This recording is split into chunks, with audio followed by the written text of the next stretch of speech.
कोई सफर में, माँ मेरे लिए घर में दुआ मांग रही है, माँ मेरे लिए घर में दुआ मांग रही है। तकरीर के लिए मुकालमा के लिए जोया और सारा को आवाज़ देता हूँ, वो आए मुकालमा पेश करें और उसके बाद मोहम्मद ज़ीशान भदेठी की तकरीर होगी और उसके बाद इंशाअल्लाह हमारे मुक़र्रिर खुसूसी का खिताब होगा। आप हजरात से गुजारिश है कि गौर से खूब सुकून और इत्मीनान के साथ तशरीफ़ रखें। बहुत मुख्तसर वक्त का प्रोग्राम बचा हुआ है, लेकिन प्रोग्राम की जो क्रीम है वो अब पेश होने वाली है। आप सुकून और इत्मीनान के साथ तशरीफ़ रखें। नाज़िया बहन अस्सलाम वालेकुम। वालेकुम अस्सलाम। नाज़िया बहन खैरियत तो है? नाज़िया बहन अल्हम्दुलिल्लाह, अल्लाह का करम है।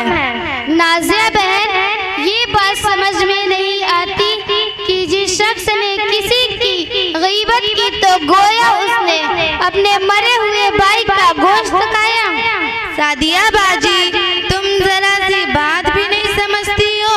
गीबत कहते हैं किसी की पीठ पीछे बुराई करने को, और वो बुराई उस इंसान के अंदर हो भी तो किसी की पीठ पीछे बुराई करना इस कदर बुरी बात है, इस कदर बुरी बात है कि जैसे अपने मरे हुए भाई का गोश्त खाएं। छी छी नाज़िया बहन, ये तो बहुत ही गंदी और बहुत बुरी बात है। हाँ बहन, लेकिन आज के ज़माने में इस बुराई को बुराई समझा ही नहीं जाता। जहाँ दो चार लोग या दो चार औरतें जमा हो गई, गीबत वाला अमल शुरू हो गया। नाज़िया बहन आपको मालूम है ऐसे लोगों का क्या हाल होगा? नहीं बहन, मुझे मालूम नहीं कि उनका हाल क्या होगा। ऐसे लोग जहन्नम में जाएंगे और वहाँ सख्त से सख्त सजा पाएंगे। अच्छा सादिया बहन, मैंने सुना है झूठ भी बहुत बड़ी बुराई है और झूठ से फरिश्तों को बदबू आती है, क्या ये बात दुरुस्त है? नाज़िया बहन झूठ तमाम बुराइयों की जड़ है। झूठ बोलने वालों पर कुरान ने जगह जगह पर लानत फरमाई है। झूठ ईमान को खराब करने वाला मर्ज है, इससे चेहरे की रौनक खत्म हो जाती है और हाफिजा कमजोर हो जाता है। झूठी कसमें खाने वाला खुदा की रहमत से महरूम हो जाता है। झूठी गवाही देने वाला मुनाफिकीन के साथ जन्नत के निचले तबके में जाएगा।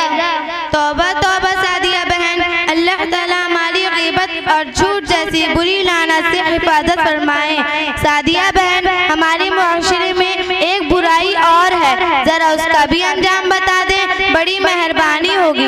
बताओ बहन वो कौन सी बुराई है? सादिया बहन हमारे मुआशरे में हसद और जलन बहुत ज्यादा हो गया है। हसद करने वालों के बारे में जरा बताएं। नाज़िया बहन हसद भी बहुत बड़ा गुनाह है।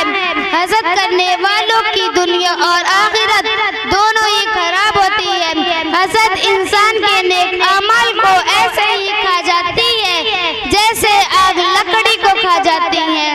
अच्छा बहन, अब मैं आपसे इजाजत चाहती हूँ, मेरे घर वाले मेरा इंतजार कर रहे होंगे। अच्छा बहन ठीक है, मैं भी चलती हूँ, मुझे भी देर हो रही है। अस्सलाम